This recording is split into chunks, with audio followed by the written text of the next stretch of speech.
बोलो श्री सतगुरुदेव भगवान की शिवो अरे माई के आगे करते रही गुरु शरण सतगुरु समुदाता नहीं और अनुभव सम नहीं ग्रंथ स्वयं लखा है स्वयं को नहीं मजहब नहीं पंथ जड़ चेतन की ग्रंथि को सतगुरु से ले खोल चेतन को निज रूप लख सदा शिवो हम आ गुरु बिन भोले प्राणी तू काहे भटके गुरु बिन भोले प्राणी तू काहे भटके गुरु बिन भोले प्राणी तू काहे भटके गुरु बिन भोले प्राणी तू काहे भटके ओ काहे भटके प्राणी काहे भटके काहे भटके काहे भटके गुरु बिन भोले प्राणी तू काहे भटके गुरु बिन भोले प्राणी तू काहे भटके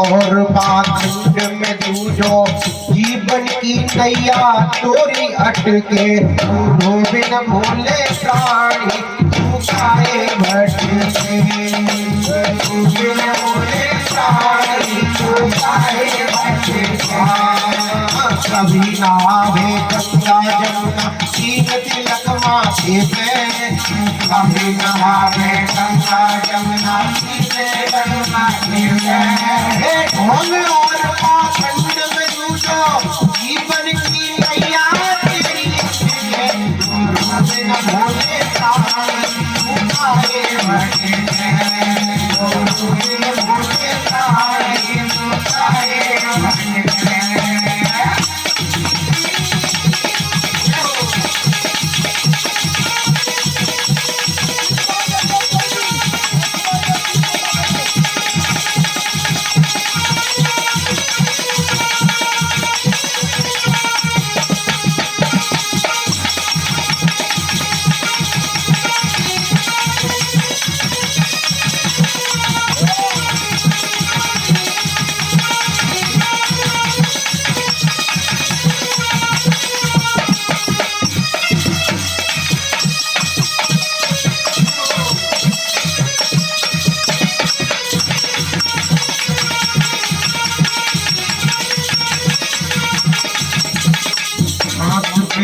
की करे न पूजा पत्थर पूजन सामे पिता की करे न सेवा पत्थर पूजन जावे मात पिता की करे न सेवा पत्थर पूजन जावे मात पिता की करे न सेवा पत्थर पूजन जावे जीव सतावे हिंसा करता जीव सतावे हिंसा करता सत्संग से दूर हटे गुरु बिन भोले प्राणी तू काहे भटके गुरु बिन भोले प्राणी तू काहे भटके हो काहे भटके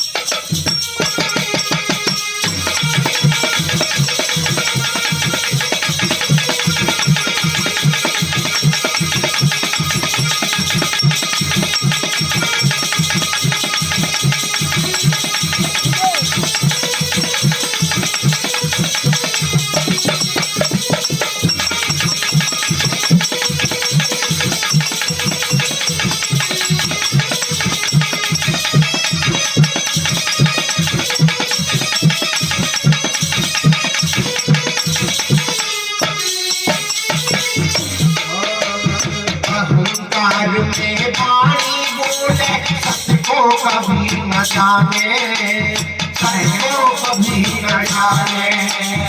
अहंकार में वाणी बोले, सचको कभी न जाने, सचको कभी न जाने।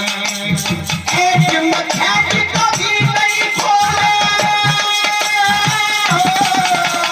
एक मच्छर कभी नहीं खोले, जीवन की नैया कोई अटके, गुरु बिन भोले नाई, मुकाए भटके, गुरु बिन भोले नाई, मुकाए भटके।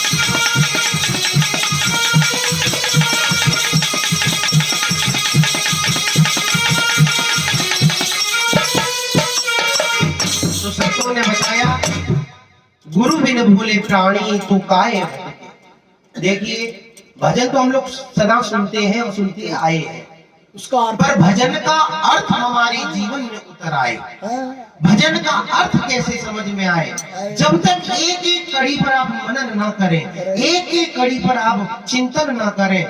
इसीलिए हमारे शास्त्र कहते हैं श्रवण मनन और निधिध्यासन। आप पहले श्रवण करें, फिर मनन करें और फिर निधिध्यासन। निरंतर दीर्घ काल तक उसमें आसन कर लो, गुरु के वाक्य में विश्वास कर लो। इसीलिए कहते हैं गुरु बिन भोले प्राणी तू काहे भटके। हे प्राणी, गुरु के बिना तू क्यों भटक रहा है, गुरु के बिना भटक क्यों रहा है। कभी नहावे गंगा जमुना, तीन तिलक माथे पे, बहुत से पूजे देवी देवता, बहुत मनाए पीर, अंत समय में काम न आवे, जानो परे अपीर।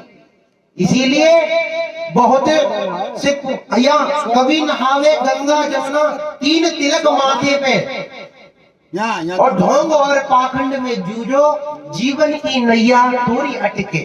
तो जीवन की नैया अटक रही है, गंगा के स्नान से मन पवित्र नहीं हुआ। जब तक सतगुरु की ज्ञान रूपी गंगा में स्नान नहीं होगा, तब तक ढोंग और पाखंड में जीवन बीतता चला जाएगा। माता पिता की करे न सेवा, पत्थर पूजन जावे, जीव सतावे अहिंसा करता, जीव सतावे हिंसा करता, जीवन की नैया तोरी अटके। तू सत्संग से भटका हुआ है। जब तक जीवन में सत्संग नहीं उतरेगा, क्योंकि जीव अहिंसा करने लगा है। हमने कहीं पढ़ा था जीव जीवस्य भोजनम। इसके अर्थ के लिए मैंने संतों से पूछा क्या इसका अर्थ होगा कि जीव जीव का भोजन करता है। मतलब महाराज जी इसका अर्थ कुछ और होना चाहिए। पहले तो ये समझो जीव जीव का भोजन कैसे कर रहा है। क्या एक पशु दूसरे पशु को खा जाता है इसलिए आप जीव जीवस्य भोजनम, बल्कि नहीं, इसका आध्यात्मिक अर्थ है, इसका वेदांतिक अर्थ है। जीव जीवस्य भोजनम, अज्ञान, जीव माने अज्ञानता, जीव नाम कुछ है नहीं। जीव किसे कहते हैं? माया विशिष्ट चेतना जीव, अंतःकरण विशिष्ट चेतन जीव है। अब अंतःकरण युक्त अज्ञान की अवस्था, चिदाभास की अवस्था, जैसे आप समझे एक दिना वन में बस के मृगराज की नारी ने नाव भर जा, और काई गडरिया के हाथ पर हो, ताने ताए भेड़न बीच छुपायो, और भूल गयो निज कुल और धर्म, ज्वान भयो तब दूध चराया। ऐसे ही आत्म ज्ञान बिना नर, भूल के ब्रह्म सो जीव कहा। जैसे शेर का बच्चा बकरियों के झुंड में जब आया, उनकी संगत में जब आया, तो अपने आप को भूलकर बकरी मानने लगा, बकरा मानने लगा, मिम्या रहा है। संत कहते हैं सच्चिदानंद तू नित्य निर्द्वंद तू जीव माना, बन गया देह में दीवाना। अपने अज्ञान से तू भ्रमाया, शेर होकर के मैं मचाया। तू शेर होकर भी मैं मचा रहा है, चिल्ला रहा है। आज कथा में व्यास जी बता रहे थे मैं के बारे में। अब समझो मैं क्या है। अच्छा, हमने आज तक सुना है कि मैं अहंकार होती है। बकरी ने मैं कहा तो उसका सर कट गया, समझना। अब समझो मैं कौन कौन सी है। एक रावण वाली में, एक राम वाली में। रावण भी मरते समय पर कहता है मैं ही हूं, मैं ही ब्रह्मा, मैं ही विष्णु, मैं ही शिव शंकर कहलाता हूं। पटक दूं पैर पृथ्वी पर, रसातल फूट जाएगा। मेरा पृथ्वी पर पैर पड़ते ही रसातल फूट सकता है। मैं जब चलता हूं तब ये नौका एक डगमगाने लग जाती है, पृथ्वी रूपी नौका। तो वो कहते हैं तो क्या वो रावण वाली में जिसने देवो हम कहा, देवो हम, मैं इस देह वाला शरीर वाला व्यक्ति रावण दशानन हूं कि राम वाली में राम स्वरूप तुम्हार वचन अगोचर बुद्धि पर। राम स्वरूप तुम्हार वचन अगोचर बुद्धि पर। राम का स्वरूप क्या है?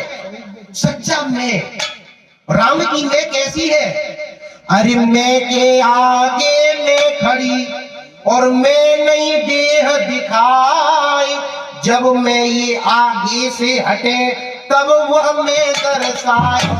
जब तक I am not body, I am soul. मैं शरीर नहीं हूं, मैं शुद्ध चेतन आत्मा हूं। जब तक मैं शरीर नहीं हूं, ये शरीर रूपी मैं को अपना मत मानो। अहम, मैं शुद्ध चेतन आत्मा हूं। उस शुद्ध चेतन आत्मा को जिसने जाना तो उसका भटकाव मिट जाएगा। मैं के आगे मैं खड़ी, मैं नहीं देह दिखाए। जब मैं ये आगे से हटे तब वो मैं दर्शाए। तो राम की मैं कौन सी है? राम ने कहा शिवो हम। आप शिव गीता का उपदेश अगर पढ़ना चाहे, जिसको भी प्रमाण की आवश्यकता है, वो भगवान राघव और शिव का संवाद है शिव गीता, उसके अंदर पढ़े। भगवान शंकर राम को उपदेश देते हैं शिवोहम का। तो जब तक कहते अहंकार की वाणी बोले सत्य को कबहू न जाने। अहंकार में वाणी बोले सत्य को कबहू न जाने। ऐठ में फेंट कबहू न खोले। अपनी ऐठ में फेंट नहीं खोल रहा है, झुकना नहीं चाहता। कोई संत आए, कोई महापुरुष आए, कोई गुरुजन आए, कोई ब्राह्मण देवता आए, कोई आयु वृद्ध आवे, कोई ज्ञान वृद्ध आवे, तो लकड़ी की भांति खड़ा है। इसीलिए कहा है झुकता वही है जिसमें जान होती है। झुकता वही है जिसमें जान होती है। अरे अकड़ तो मुर्दे की पहचान होती है। क्यों नहीं झुक रहा है? क्योंकि समझ लो ये मुर्दा है। अगले भजन में समझा दूंगा। तो कहने का भाव यह है अपनी ऐट में फेंट कबहू ना भूले। इसीलिए अपनी ऐट की फेंट को खोदो और गुरु भजन पे आगे बढ़े। बोलो श्री सतगुरुदेव भगवान की जय। बहुत अच्छा। कि करता